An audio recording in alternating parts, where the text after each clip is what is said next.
Enchaînons avec notre Minute Culture et la bande dessinée Zai Zai Zai de Fab Caro. Minute Culture.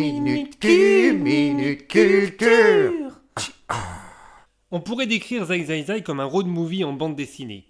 Des planches travaillées à l'encre noire, une seule couleur beige qui appose les reliefs et les décors aux esquisses. L'histoire nous plonge dans celle d'un homme en fuite pour ne pas avoir présenté sa carte de fidélité dans une grande surface. Il est alors poursuivi par les autorités et décrié comme un dangereux malfrat par les médias.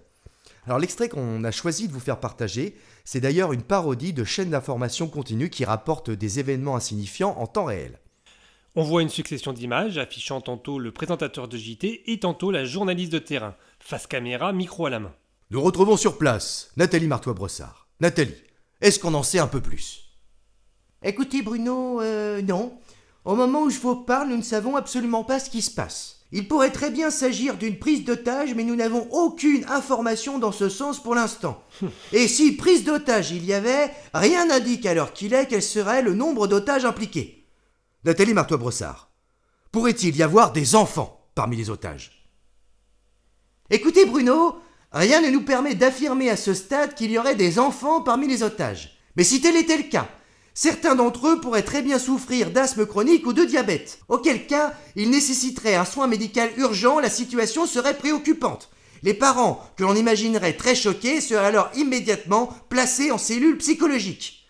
Merci Nathalie, nous nous retrouvons plus tard pour de plus amples suppositions. Vraiment une BD drôle, créative et surprenante. Et d'ailleurs, dès qu'il y a un anniversaire, c'est mon premier choix de cadeau. C'est une BD à partager et à faire découvrir. Mais tu entends au loin, Ben ? Qu'est-ce que c'est ? Ne serait-ce pas un jingle ?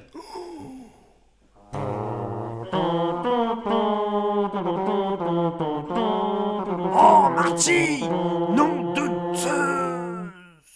La rubrique Retour vers le futur, qui met en lumière des inventions révolutionnaires qui sont devenues banales dans notre quotidien. Et aujourd'hui, Captain, tu vas nous parler de l'histoire de la ceinture de sécurité. C'est dans l'aviation que naît cette invention. Tout d'abord pour assurer la stabilité des pilotes en cours de vol. Et il va falloir attendre 1949 avec Preston Tucker et ses voitures pour voir des ceintures de sécurité de série dans l'automobile. Une simple sangle qui n'est pas adoptée par les constructeurs de l'époque. C'était une sangle au niveau du bassin, Voilà. C'est ça ? Alors quand est-ce qu'on voit la ceinture de sécurité de nos jours, c'est-à-dire à 3 points ? Alors en 1958, Niels Bohlin, un ingénieur de chez Volvo, il développe la ceinture 3 points telle qu'on la connaît aujourd'hui.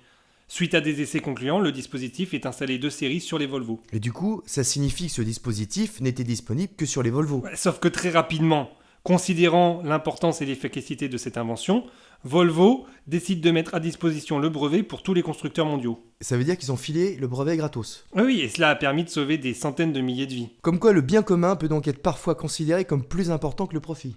Ça donne espoir. Cet espoir qu'il faut préserver sous peine de ne faire naître que la colère.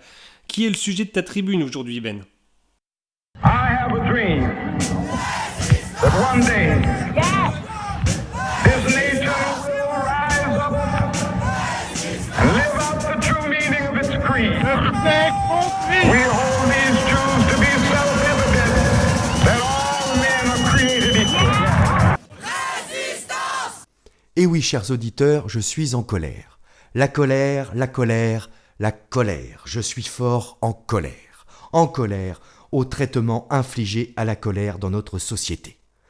Et je vais donc lui rendre hommage, et lui rendre sa place à cette colère malmenée, méprisée, dénigrée, qui fait peur, que l'on traite de tous les maux, que l'on refuse de voir et dont on censure l'expression alors qu'elle est pourtant au chacun de nous.